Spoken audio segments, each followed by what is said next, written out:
Hello friends, study with मैंग के current affair session में आपका स्वागत है। ये current affair SSC, banking, railway, state PCS, CDS, CAPF, NDA और अदर कॉम्पिटिटिव एग्जाम आदि में सहायक होंगे। आज की डेट है 21 सितंबर 2021। तो चलिए आज का करंट अफेयर शुरू करते हैं। आज का पहला प्रश्न है, पंजाब के मुख्यमंत्री कैप्टन अमरिंदर सिंह के इस्तीफा देने के बाद निम्न में से कौन राज्य के नए मुख्यमंत्री बन गए हैं? Option A Charanjit Singh Channi, option B doctor Amar Singh, option C Ravneet Singh Bittu, option D Sukhbir Singh Badal. देखिए, चरणजीत सिंह चन्नी के तौर पर पंजाब को अपना अगला मुख्यमंत्री मिल गया है। राजभवन में राज्यपाल बनवारी लाल पुरोहित ने चन्नी को मुख्यमंत्री पद की शपथ दिलाई। चरणजीत सिंह चन्नी रामदसिया सिख समुदाय से ताल्लुक रखते हैं। कैप्टन अमरिंदर सिंह की सरकार में 16 मार्च 2017 को 47 साल की उम्र में कैबिनेट मंत्री बनाया गया था। चमकौर साहिब सीट से चन्नी तीसरी बार विधायक हैं। तो इसका जो सही आंसर होगा वो होगा आपका ऑप्शन ए चरणजीत सिंह चन्नी। चलिए नेक्स्ट क्वेश्चन पे चलते हैं। फेसबुक इंडिया ने किसे डायरेक्टर ऑफ पब्लिक पॉलिसी बनाने की घोषणा की है? Option A Manoj Agarwal, option B Rajeev Agarwal, option C Pramod Tripathi, option D Rahul Tripathi. देखिए, फेसबुक इंडिया ने कहा है कि उसने पूर्व आईएएस अधिकारी और उबर के पूर्व कार्यकारी राजीव अग्रवाल को अपना सार्वजनिक नीति निदेशक नियुक्त किया है। वो पद पर अंखी दास की जगह लेंगे, जिन्होंने एक वाद में फंसने के बाद पिछले साल अक्टूबर में पद छोड़ दिया था। इस भूमिका में अग्रवाल फेसबुक इंडिया के उपाध्यक्ष और प्रबंध निदेशक अजित मोहन के अधीन काम करेंगे और भारतीय नेतृत्व टीम का हिस्सा होंगे। तो इसका सही आंसर होगा ऑप्शन बी राजीव अग्रवाल। चलिए नेक्स्ट क्वेश्चन पे चलते हैं। हिंदी यूनिवर्सिटी ऑफ अमेरिका ने निम्न में से किस अभिनेता को हिंदू अध्ययन में डॉक्टरेट की मानद उपाधि प्रदान की है? Option A Amitabh Bachchan, option B Shahrukh Khan, option C Anupam Kher, option D Ajay Devgn. देखिए, हिंदी यूनिवर्सिटी ऑफ अमेरिका ने अभिनेता अनुपम खेर को हिंदू अध्ययन में डॉक्टरेट की मानद उपाधि प्रदान की है। फ्लोरिडा स्थित विश्वविद्यालय ने 18 सितंबर को यहां एक विशेष कार्यक्रम में एक्टर को हिंदू अध्ययन में पीएचडी की मानद उपाधि प्रदान की। अनुपम खेर ने कहा कि यह उपाधि मुझे हिंदू धर्म के दर्शन, दुनिया की सबसे पुरानी संस्कृति के दर्शन के बारे में बात करने के लिए एक मंच प्रदान करेगी। तो इसका जो सही आंसर होगा वो होगा आपका ऑप्शन सी अनुपम खेर। चलिए नेक्स्ट क्वेश्चन पे चलते हैं। निम्न में से किस राज्य सरकार ने छिंदवाड़ा विश्वविद्यालय का नाम बदलकर राजा शंकर शाह विश्वविद्यालय के नाम पर करने की घोषणा की है? Option A Madhya Pradesh, option B Bihar, option C Punjab, option D Tamil Nadu. देखिए, छिंदवाड़ा विश्वविद्यालय अब राजा शंकर शाह के नाम से जाना जाएगा।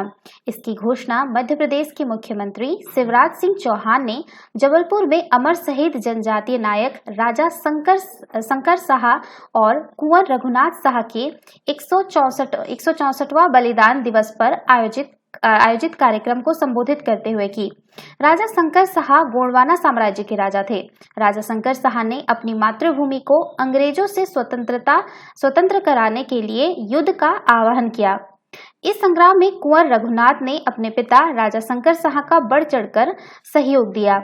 तो इसका जो सही आंसर होगा वो होगा आपका ऑप्शन ए मध्य प्रदेश। चलिए नेक्स्ट क्वेश्चन पे चलते हैं। सीमा सड़क संगठन ने आरसीसी कंपनी की कमान पहली बार किस महिला सैन्य कमांडर को सौंपी है? Option A major Komal, option B major Priyanka, option C major Aina, option D major Kavita. देखिए, महिला सशक्तिकरण को बढ़ावा देते हुए सीमा सड़क संगठन ने पहली बार अपनी आरसीसी कंपनी की कमान किसी महिला सैन्य अधिकारी को सौंपी है। संगठन की ओर से मेजर आइना को देहरादून की आरसीसी कंपनी की कमान सौंपी गई है। मेजर आइना के नेतृत्व में कैप्टन अंजना, एई भावना जोशी व विष्णु माया को भी नियुक्त किया गया है। तो इसका सही आंसर होगा ऑप्शन सी मेजर आइना। चलिए नेक्स्ट क्वेश्चन पे चलते हैं। इंग्लैंड के निम्न में से किस दिग्गज फुटबॉलर का 81 वर्ष की उम्र में निधन हो गया है? Option A Jack Butland, option B Jordan Pickford, option C Nick Pope, option D Jimmy Greaves. देखिए, इंग्लैंड के दिग्गज फुटबॉलर और स्ट्राइकर जिमी ग्रीव्स ने 81 साल की उम्र में निधन हो गया है। उन्होंने चेल्सी के साथ अपने करियर की शुरुआत की थी और डेब्यू मैच में ही गोल दागने में सफल रहे थे।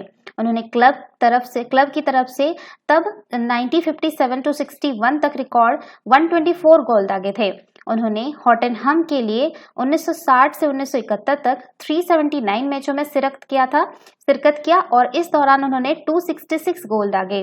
उन्होंने इंग्लैंड की तरफ से 57 अंतर्राष्ट्रीय मुकाबलों में 44 गोल किए थे। तो इसका जो सही आंसर होगा वो होगा आपका ऑप्शन डी, जिमी ग्रिव्स। चलिए नेक्स्ट क्वेश्चन पे चलते हैं। विश्व बांस दिवस निम्न में से किस दिन मनाया जाता है? ऑप्शन ए 12 मार्च, ऑप्शन बी 20 जुलाई, ऑप्शन सी 18 सितंबर, ऑप्शन डी 25 मई। देखिए, हर साल जो है आपका 18 सितंबर को दुनिया भर में विश्व बांस दिवस मनाया जाता है। बांस धरती पर गर्म उष्णकटिबंधीय और उपोष्णकटिबंधीय भागों में पाया जाता है और यह एक प्राकृतिक वनस्पति है। बांस का वैज्ञानिक नाम है बम्बूसाइडी है। विश्व बांस दिवस यानी 18 सितंबर को बांस के रोपण के बारे में जागरूकता बढ़ाने, प्राकृतिक संसाधनों और पर्यावरण की रक्षा करने, सतत उपयोग सुनिश्चित करने के लिए मनाया जाता है। विश्व बांस दिवस पहली बार औपचारिक रूप से 18 सितंबर 2019 को बैंकॉक में आयोजित किया गया था। तो इसका जो सही आंसर होगा वो होगा आपका ऑप्शन सी, 18 सितंबर। चलिए नेक्स्ट क्वेश्चन पे चलते हैं। केंद्रीय प्रत्यक्ष कर बोर्ड ने पैन और आधार को लिंक कराने की समय सीमा को जो है कब तक के लिए बढ़ा दिया है?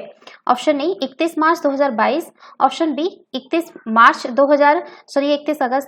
अगस्त 2022, ऑप्शन सी बी है आपका 31 मार्च 2022, ऑप्शन सी 31 मार्च 2023, ऑप्शन डी 1 मार्च 2022। देखिए, केंद्र सरकार ने पैन कार्ड से आधार को लिंक करने की आखिरी तारीख एक बार फिर बढ़ा दी है। इससे पहले इसकी तारीख जो है 30 सितंबर थी, लेकिन अब इसे 31 मार्च 2022 तक कर दिया गया है। इस तारीख तक आधार पैन लिंक नहीं करने पर पैन कार्ड को निष्क्रिय घोषित कर दिया जाएगा। केंद्रीय प्रत्यक्ष कर बोर्ड ने एक बयान में कहा है कि कोविड-19 महामारी की वजह से विभिन्न हितधारकों के सामने आ रही समस्याओं को ध्यान में रखते हुए समय सीमा बढ़ा दी गई है, जिसमें अनुपालन में आसानी होगी। तो इसका सही आंसर होगा ऑप्शन बी, 31 मार्च 2022। चलिए नेक्स्ट क्वेश्चन पे चलते हैं। हाल ही में किस भाषा के प्रतिष्ठित साहित्यकार मनोरमा महापात्रा का निधन हो गया है? Option A Odia, option B Telugu, option C Tamil, option D Hindi. देखिए, हाल ही में ओडिया के प्रतिष्ठित साहित्यकार मनोरमा महापात्र का निधन हो गया है। उनके पिता पद्म भूषण पुरस्कार विजेता डॉक्टर राधानाथ रथ एक प्रसिद्ध स्वतंत्रता सेनानी और लोक सेवक मंडल के अध्यक्ष थे। मनोरमा महापात्र ने 40 से अधिक पुस्तकों और उपन्यासों की रचना की। उनकी पहली पुस्तक जुआर जेउठी उठे वर्ष 1960 में प्रकाशित हुई, जो कि महिला सशक्तिकरण पर क्रांतिकारी कविताओं का एक संग्रह है। उनकी साहित्यिक कृतियों में अर्धनारीश्वर, बेहिदी विसर्जिता, रूपम रूपम प्रतिरूपम, स्मृति चंदन, समय पुरुष और उत्तर निरुक्तर आदि शामिल है। उन्हें वर्ष 1984 में साहित्य अकादमी पुरस्कार और 1988 में सोवियत नेहरू पुरस्कार, 1990 में critic circle of India award, 1991 में आपका ईश्वर चंद्र विद्यासागर सम्मान, 1994 में रूपम्बर पुरस्कार, उत्कल साहित्य समाज पुरस्कार, गंगाधर मेहर सम्मान और साहित्य प्रवीण पुरस्कार आदि से सम्मानित किया गया था। उन्हें वर्ष 1982 से वर्ष 1990 तक उत्कल साहित्य समाज की सचिव और वर्ष 1991 में ओडिशा साहित्य अकादमी की अध्यक्ष के रूप में नियुक्त किया गया था। जो इस पद को संभालने वाली वो पहली महिला थी। तो इसका जो सही आंसर होगा वो होगा आपका ऑप्शन ए ओडिया लैंग्वेज की जो है वो एक साहित्यकार थी। तो चलिए नेक्स्ट क्वेश्चन पे चलते हैं। किस संस्थान के शोधकर्ताओं द्वारा की गई खोज में राजस्थान के जैसलमेर बेसिन में हाई बोंटांट शार्क की एक नई विलुप्त प्रजाति के अवशेष मिले हैं? ऑप्शन ए भारतीय भूवैज्ञानिक सर्वेक्षण, ऑप्शन बी भारतीय प्रौद्योगिकी संस्थान रुड़की, ऑप्शन सी ए और बी दोनों, ऑप्शन डी इनमें से कोई नहीं। देखिए, भारतीय भूवैज्ञानिक सर्वेक्षण और भारतीय प्रौद्योगिकी संस्थान रुड़की के शोधकर्ताओं द्वारा की गई खोज में राजस्थान के जैसलमेर बेसिन से हाई बोंटांट शार्क की एक नई विलुप्त प्रजाति की खोज की गई है। ट्राइसिक काल और प्रारंभिक जुरासिक काल के दौरान हाइबोडांट शार्क समुद्री एवं मीठे पानी के वातावरण दोनों स्थानों पर पाई जाती थी। ये प्रजातियां लगभग 160 से 168 मिलियन वर्ष पूर्व इस क्षेत्र में मौजूद थी। यह खोज जो है इस लिहाज से भी महत्वपूर्ण है क्योंकि यह भारतीय उपमहाद्वीप में स्ट्रोफोडस जीनस का पहला रिकॉर्ड है। इन जीवाश्मों की उपस्थिति वनस्पति समृद्ध तटीय वातावरण की मौजूदगी का संकेत देती है। तो इसका जो सही आंसर होगा वो होगा आपका ऑप्शन सी, ए और बी दोनों। तो ये थे आज के करंट अफेयर। वीडियो पसंद आए तो लाइक, शेयर और कमेंट करना ना भूले। साथ ही साथ चैनल को सब्सक्राइब करना ना भूले। Thanks for watching. Have a nice day. Take care.